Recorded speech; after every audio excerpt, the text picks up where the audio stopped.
This plant is called Nepenthes Sibuyanensis patches crossed with Truncata C giant. It is a hybrid in the Nepenthes family produced by Carnivoro nurseries over in Texas, between a variegated Nepenthes Sibuyanensis and a giant form of Nepenthes truncata. This plant is not variegated, but I don't think variegation is passed through offspring.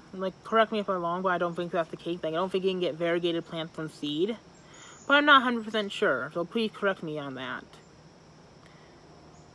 Both Nepenthes Sibuyanensis and Nepenthes truncata can produce huge pitchers, and a giant form of Nepenthes truncata should produce massive pitchers that are well over a foot long and possibly big enough to trap small mammals such as mice.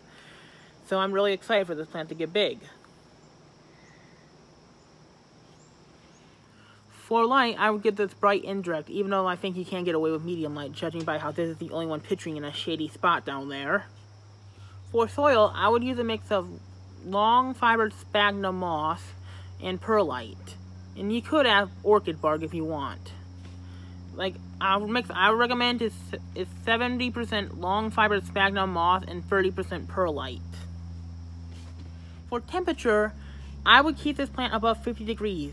It is a hybrid between a lowland Nepenthes and a highland Nepenthes, so it can handle temperature fluctuations and can handle lower temperatures than, say, a lowland Nepenthes. So you can't get away with putting it in temperatures in the 50s.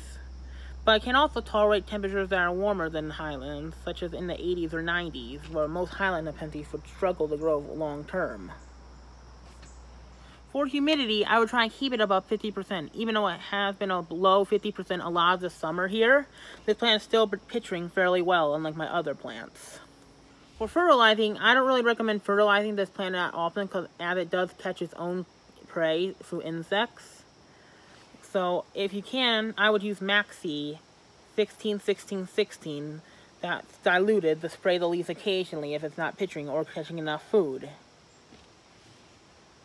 Water. Don't let this plant sit in water or give it hard water, because letting it sit in water can cause root rot, and giving it hard water can cause mineral buildup in the soil that can potentially hurt the plant because it has evolved to grow in low nutrient environments. When you do water this plant, water it from the top, but try not to get to the crown, and let it drain through the soil thoroughly before watering again, and let the soil dry out before watering again. I hope you liked the video. Please be sure to like and subscribe if you made it to this point, and leave a comment down below on what I can improve on. I'll link a few videos right here that you might find interesting as well.